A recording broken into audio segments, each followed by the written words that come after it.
In the name of the one holy and living God, amen. Amen.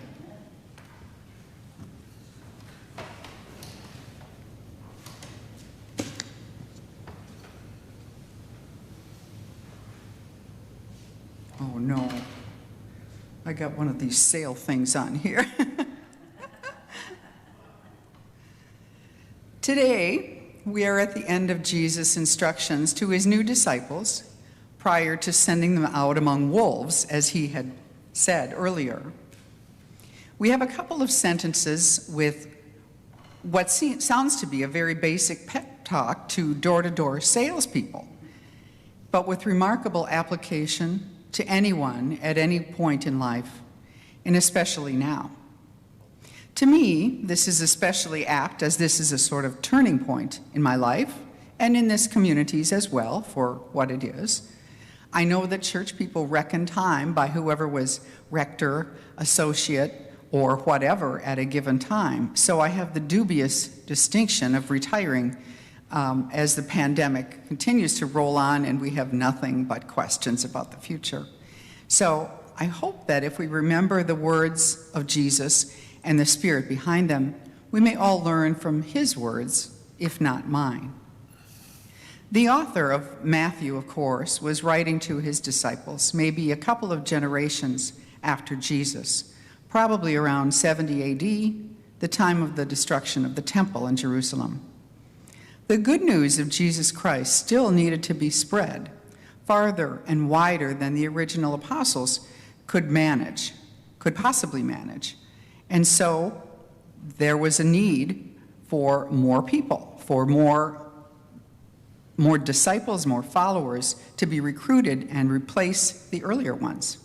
Even though the original disciples, who were handpicked by Jesus himself, would be a hard act to follow, there was and is still a great need of people from all walks of life to be part of the way and to spread the good word.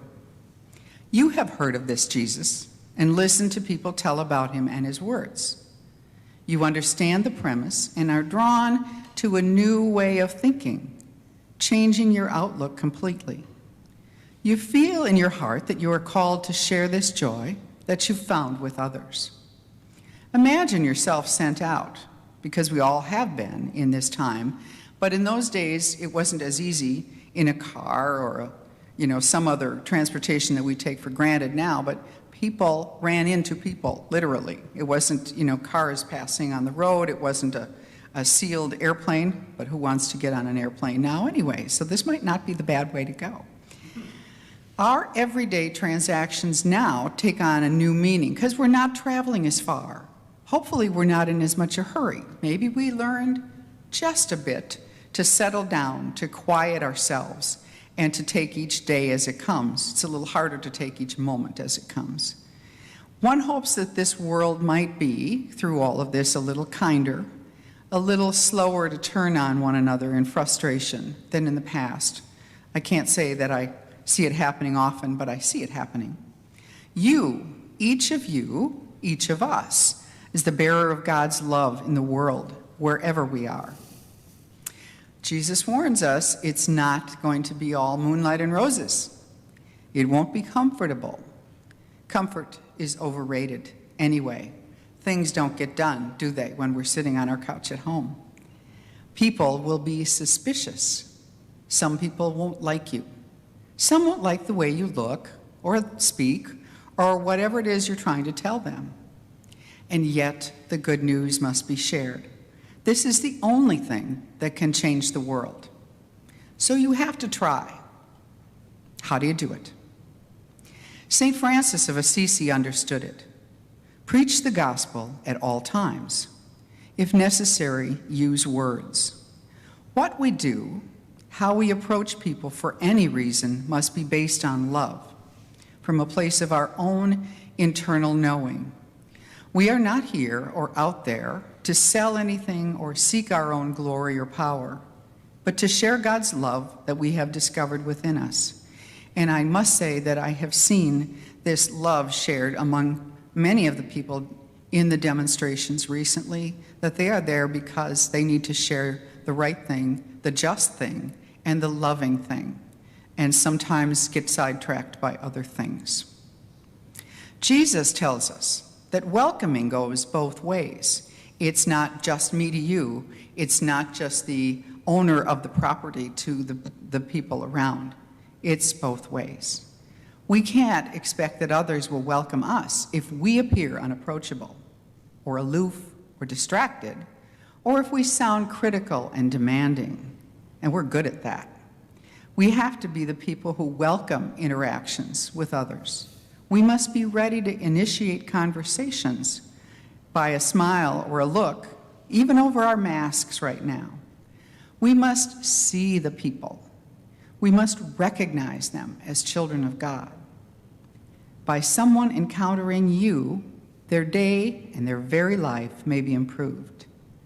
By you encountering someone else, your eyes may learn to look for Jesus in them and often to find him. But first, we must be open to seeing and to welcoming without judgment. There is a story about Mother Teresa, now Saint Teresa of Calcutta, who was asked, "How do you stand it when you have to serve some truly despicable person?" She responded with a sigh, saying, "I look deeply into their eyes and I say to myself, 'My Jesus, what an interesting disguise you are wearing today.'" Most of us are wearing masks, disguises, of one kind or another most of the days of our lives, not just these days.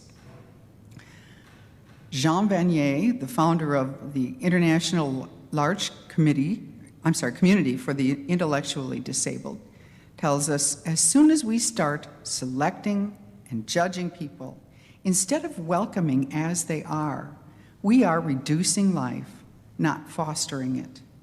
When we reveal to people our belief in them, their hidden beauty rises to the surface where it may be more clearly seen by all. And back to Mother Teresa, who says, "There is more hunger in the world for love and appreciation for bread than for bread." I know that this is true. And yet we need to feed the hungry and to give water and whatever we can to those less fortunate. They are necessities of life. But being in community, even the two or more that Jesus told us about, makes us more equal, more available to one another. It becomes more of ministering with rather than ministering to, and more about feeding and freeing the whole person, not just the body. We do not lose anything by helping another or recognizing and naming their gifts. In fact, we may gain more from the experience than they do, and we might make a friend along the way. Think back over the last few months. How did you reach out to others? Phone calls to old friends, or setting up Zoom celebrations, which are better than Zoom meetings anytime to me. Sending a donation to food ministries, maybe volunteering at one, or marching in a peaceful demonstration. Maybe a random act of kindness. How did all that feel to you? We are called to do this. We are called to do more, even if it's just one more thing than we ever thought of. What we find is that the needs are great and the opportunities are greater. We share with one another. We learn to be more open and flexible. We teach and learn from each other. We become the community in which the good news is shared in spirit, if not in words, as Francis told us. Mother Teresa reminds us, "I can do things you cannot. You can do things I cannot. Together, we can do great things." This community has a long history of outreach and a long history of bringing people to Christ through those ministries, and maybe never uttered the name Jesus or talked about God. We don't need to preach to people, although that's what I had to do this morning. We just need to love them and to find in them the spark that makes them come alive.